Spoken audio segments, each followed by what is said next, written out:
Pride and Prejudice, Volume 2. Chapter 11.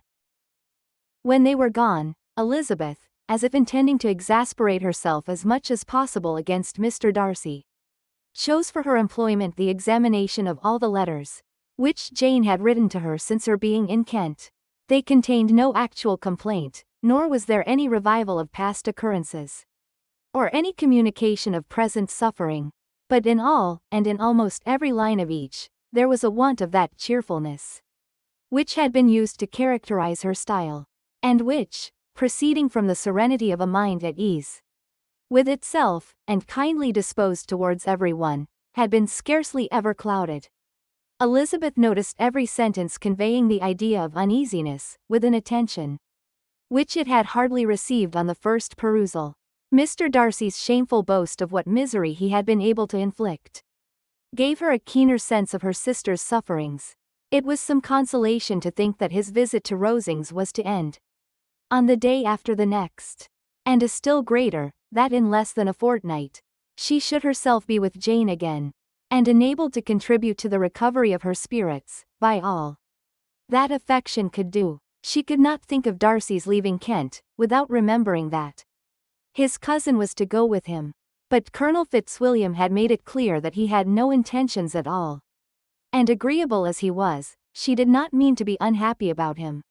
While settling this point, she was suddenly roused by the sound of the doorbell, and her spirits were a little fluttered by the idea of its being Colonel Fitzwilliam himself, who had once before called late in the evening, and might now come to inquire particularly after her.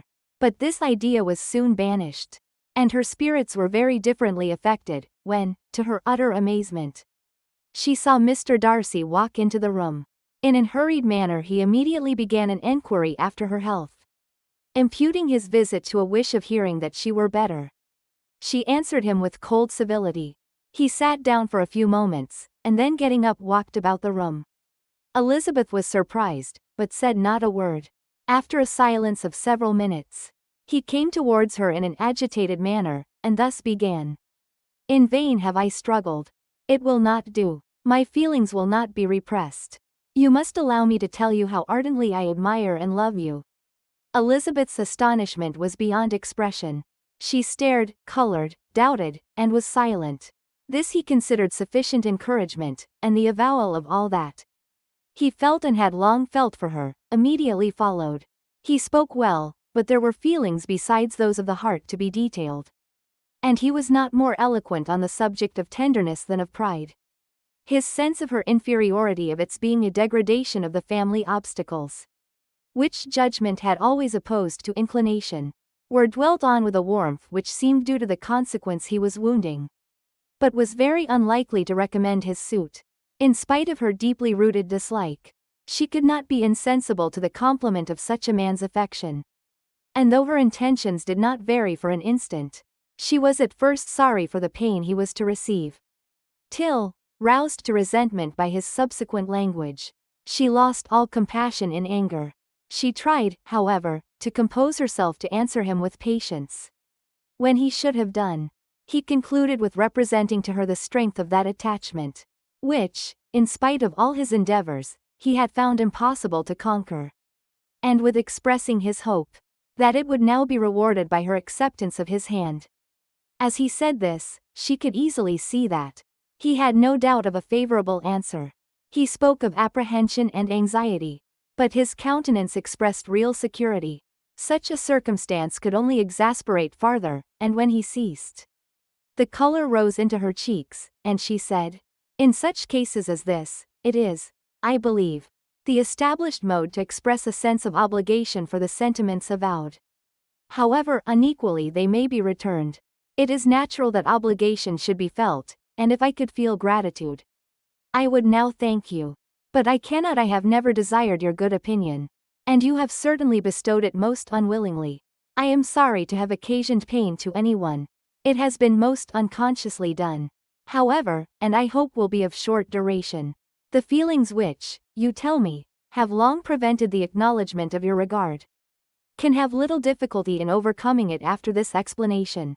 Mr. Darcy, who was leaning against the mantelpiece with his eyes fixed on her face, seemed to catch her words with no less resentment than surprise. His complexion became pale with anger, and the disturbance of his mind was visible in every feature. He was struggling for the appearance of composure, and would not open his lips, till he believed himself to have attained it. The pause was to Elizabeth's feelings dreadful. At length, in a voice of forced calmness, he said, "And this is all the reply which I am to have the honor of expecting. I might, perhaps, wish to be informed why, with so little endeavor at civility, I am thus rejected. But it is of small importance." "I might as well inquire," replied she, "why with so evident a design of offending and insulting me, you chose to tell me that you liked me against your will, against your reason, and even against your character? Was not this some excuse for incivility, if I was uncivil? But I have other provocations. You know I have. Had not my own feelings decided against you? Had they been indifferent, or had they even been favorable?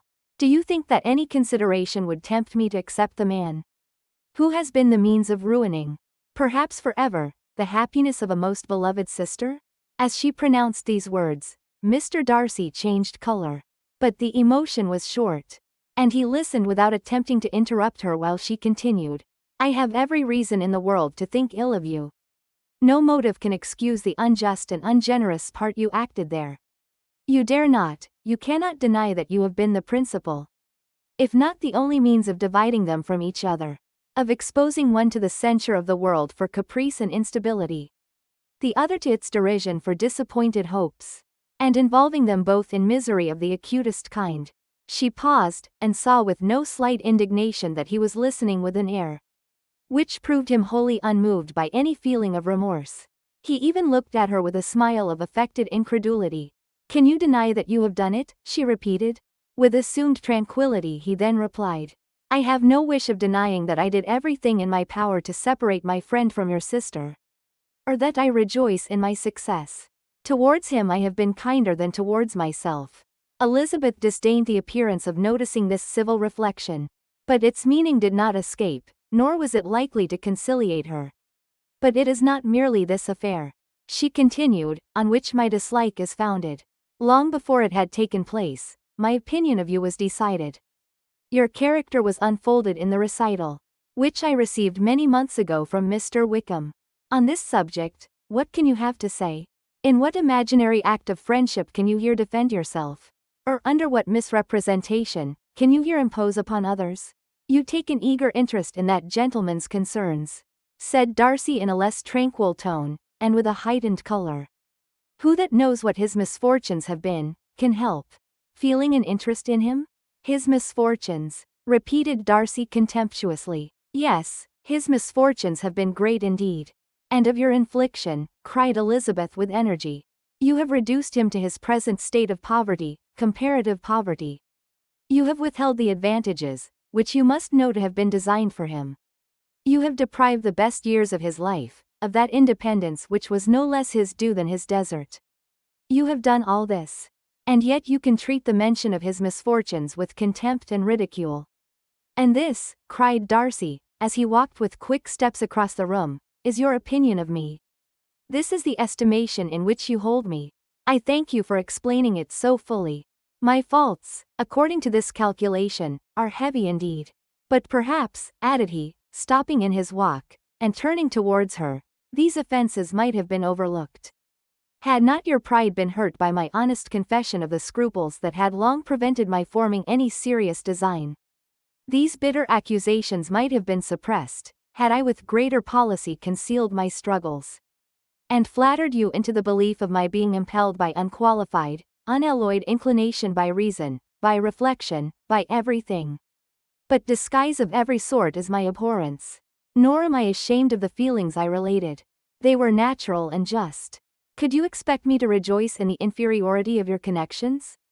To congratulate myself on the hope of relations, whose condition in life is so decidedly beneath my own?" Elizabeth felt herself growing more angry every moment. Yet she tried to the utmost to speak with composure when she said, "You are mistaken, Mr. Darcy, if you suppose that the mode of your declaration affected me in any other way than as it spared me the concern which I might have felt in refusing you, had you behaved in a more gentlemanlike manner. She saw him start at this, but he said nothing, and she continued. You could not have made me the offer of your hand in any possible way that would have tempted me to accept it. Again his astonishment was obvious. And he looked at her with an expression of mingled incredulity and mortification. She went on. From the very beginning, from the first moment I may almost say, of my acquaintance with you.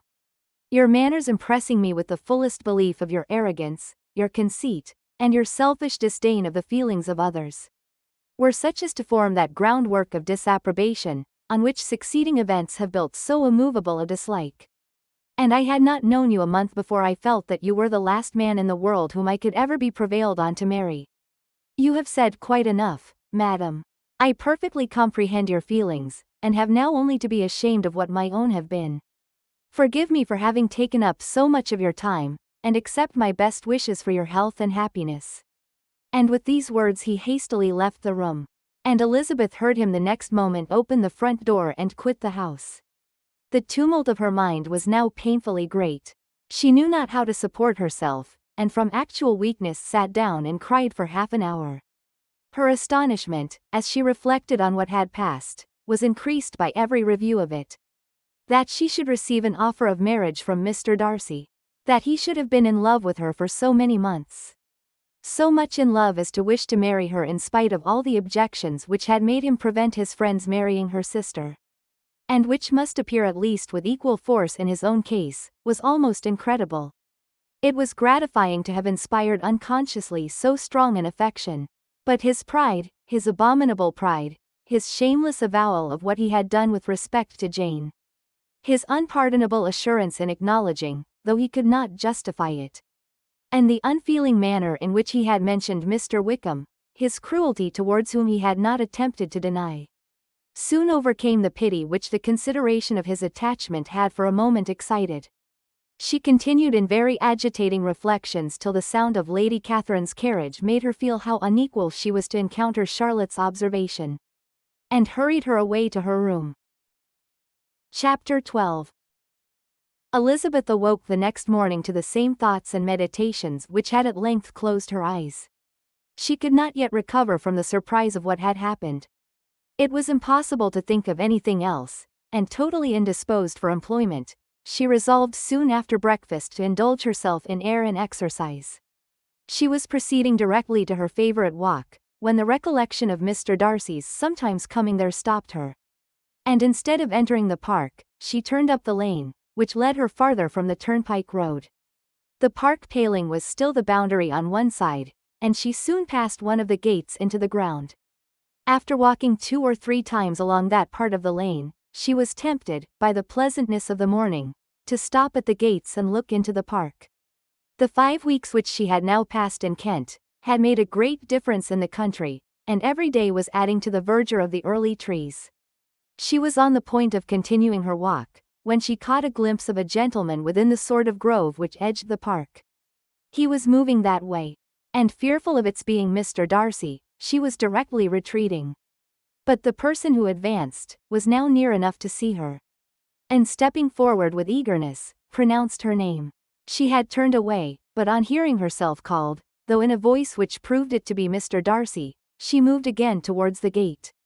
He had by that time reached it also, and holding out a letter, which she instinctively took, said with a look of haughty composure, I have been walking in the grove some time in the hope of meeting you. Will you do me the honor of reading that letter? And then, with a slight bow, turned again into the plantation, and was soon out of sight. With no expectation of pleasure, but with the strongest curiosity, Elizabeth opened the letter. And to her still increasing wonder, perceived an envelope containing 2 sheets of letter paper, written quite through, in a very close hand. The envelope itself was likewise full. Pursuing her way along the lane, she then began it. It was dated from Rosings, at 8 o'clock in the morning, and was as follows. Be not alarmed, madam, on receiving this letter, by the apprehension of its containing any repetition of those sentiments, or renewal of those offers, which were last night so disgusting to you. I write without any intention of paining you, or humbling myself, by dwelling on wishes, which, for the happiness of both, cannot be too soon forgotten. And the effort which the formation, and the perusal of this letter must occasion, should have been spared, had not my character required it to be written and read. You must, therefore, pardon the freedom with which I demand your attention. Your feelings, I know, will bestow it unwillingly, but I demand it of your justice. Two offences of a very different nature, and by no means of equal magnitude, you last night laid to my charge. The first mentioned was, that, regardless of the sentiments of either, I had detached Mr. Bingley from your sister. And the other, that I had, in defiance of various claims, in defiance of honor and humanity, ruined the immediate prosperity, and blasted the prospects of Mr. Wickham. Wilfully and wantonly to have thrown off the companion of my youth, the acknowledged favourite of my father. A young man who had scarcely any other dependence than on our patronage, and who had been brought up to expect its exertion, would be a depravity, to which the separation of two young persons, whose affection could be the growth of only a few weeks, could bear no comparison. But from the severity of that blame which was last night so liberally bestowed, respecting each circumstance, I shall hope to be in future secured, when the following account of my actions and their motives has been read. If, in the explanation of them which is due to myself, I am under the necessity of relating feelings which may be offensive to yours, I can only say that I am sorry. The necessity must be obeyed, and farther apology would be absurd. I had not been long in Hertfordshire, before I saw, in common with others, that Bingley preferred your eldest sister to any other young woman in the country. But it was not till the evening of the dance at Netherfield that I had any apprehension of his feeling a serious attachment. I had often seen him in love before. At that ball, while I had the honour of dancing with you, I was first made acquainted, by Sir William Lucas's accidental information, that Bingley's attentions to your sister had given rise to a general expectation of their marriage. He spoke of it as a certain event, of which the time alone could be undecided. From that moment I observed my friend's behaviour attentively, and I could then perceive that his partiality for Miss Bennet was beyond what I had ever witnessed in him. Your sister I also watched. Her look and manners were open, cheerful and engaging as ever, but without any symptom of peculiar regard. And I remained convinced from the evening's scrutiny, that though she received his attentions with pleasure, she did not invite them by any participation of sentiment. If you have not been mistaken here, I must have been in an error. Your superior knowledge of your sister must make the latter probable. If it be so, if I have been misled by such error, to inflict pain on her, your resentment has not been unreasonable. But I shall not scruple to assert, that the serenity of your sister's countenance and air was such, as might have given the most acute observer a conviction that, however amiable her temper, her heart was not likely to be easily touched. That I was desirous of believing her indifferent is certain, but I will venture to say that my investigations and decisions are not usually influenced by my hopes or fears. I did not believe her to be indifferent because I wished it. I believed it on impartial conviction, as truly as I wished it in reason.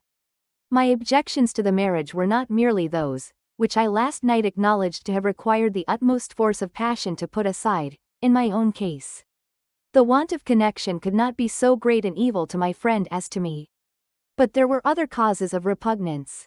Causes which, though still existing, and existing to an equal degree in both instances, I had myself endeavoured to forget, because they were not immediately before me.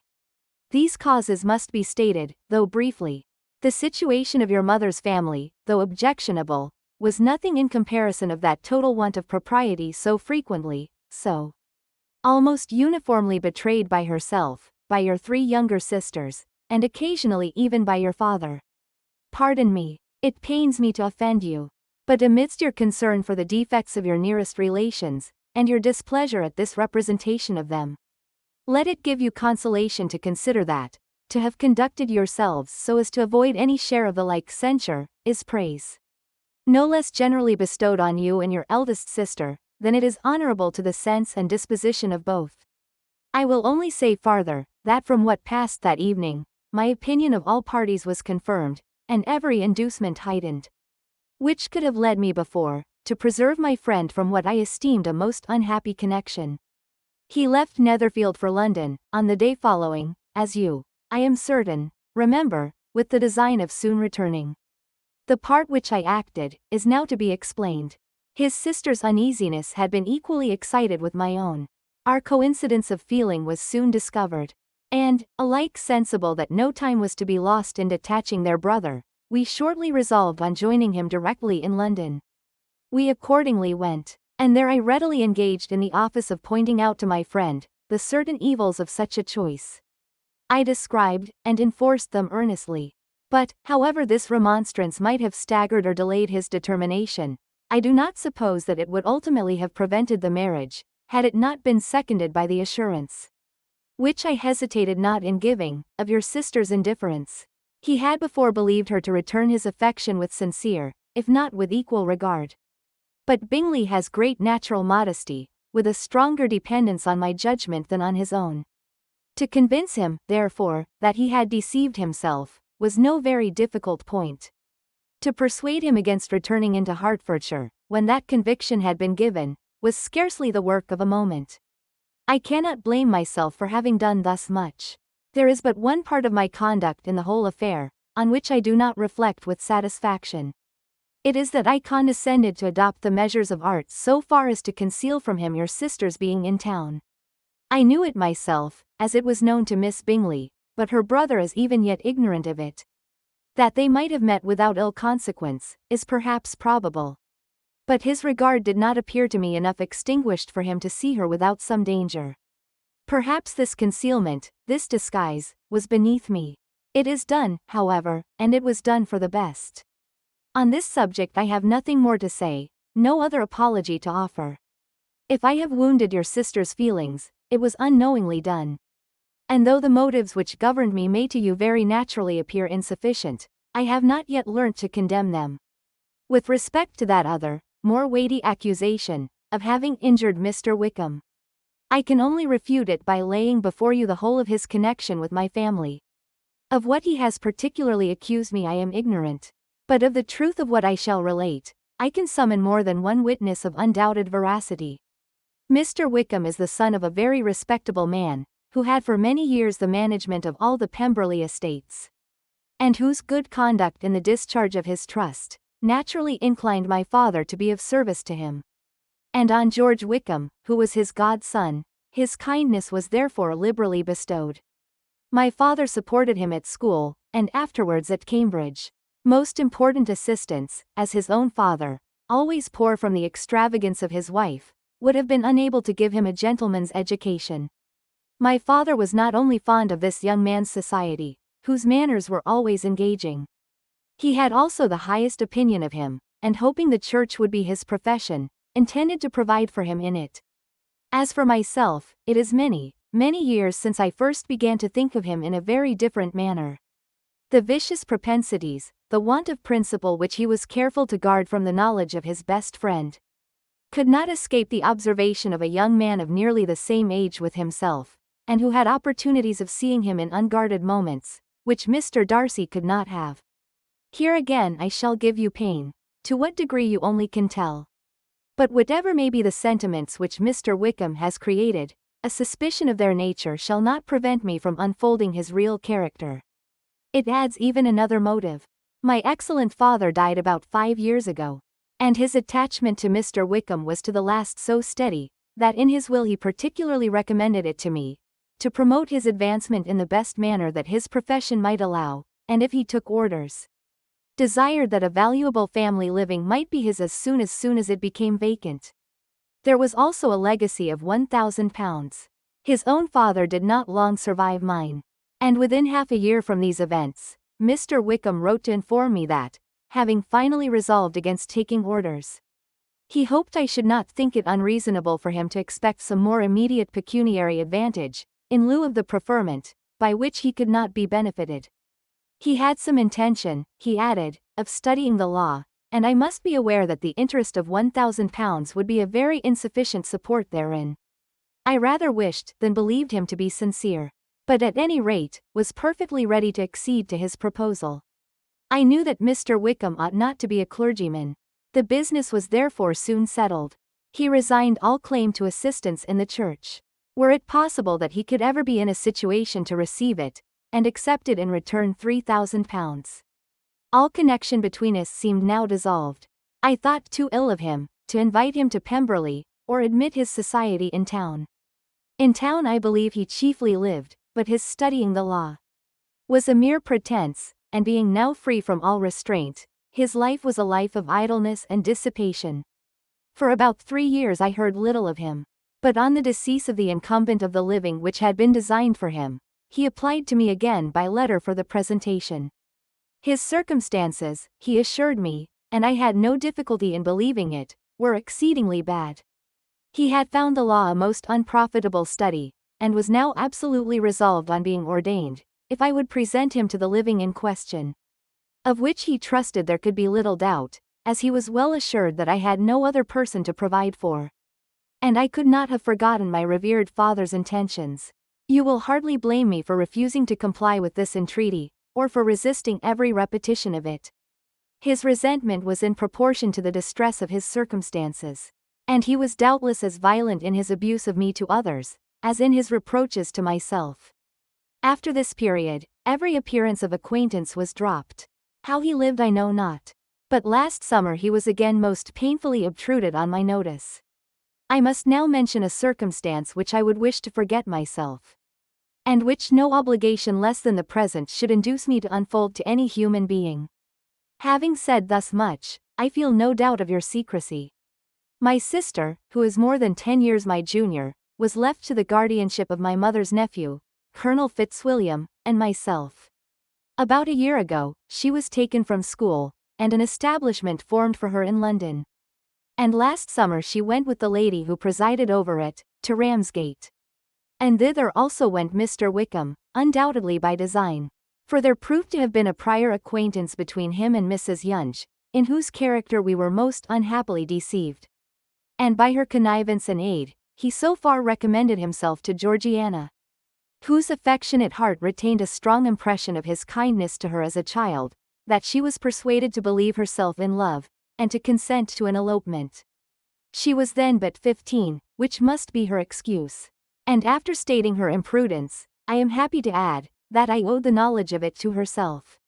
I joined them unexpectedly a day or two before the intended elopement. And then Georgiana, unable to support the idea of grieving and offending a brother whom she almost looked up to as a father, acknowledged the whole to me. You may imagine what I felt and how I acted. Regard for my sister's credit and feelings prevented any public exposure, but I wrote to Mr. Wickham, who left the place immediately, and Mrs. Yonge was of course removed from her charge. Mr. Wickham's chief object was unquestionably my sister's fortune, which is £30,000. But I cannot help supposing that the hope of revenging himself on me was a strong inducement. His revenge would have been complete indeed. This, madam, is a faithful narrative of every event in which we have been concerned together. And if you do not absolutely reject it as false, you will, I hope, acquit me henceforth of cruelty towards Mr. Wickham. I know not in what manner, under what form of falsehood he has imposed on you. But his success is not perhaps to be wondered at. Ignorant as you previously were of everything concerning either, detection could not be in your power, and suspicion certainly not in your inclination. You may possibly wonder why all this was not told you last night. But I was not then master enough of myself to know what could or ought to be revealed. For the truth of everything here related, I can appeal more particularly to the testimony of Colonel Fitzwilliam, who from our near relationship and constant intimacy, and still more as one of the executors of my father's will, has been unavoidably acquainted with every particular of these transactions. If your abhorrence of me should make my assertions valueless, you cannot be prevented by the same cause from confiding in my cousin, and that there may be the possibility of consulting him. I shall endeavor to find some opportunity of putting this letter in your hands in the course of the morning. I will only add, God bless you. Fitzwilliam Darcy.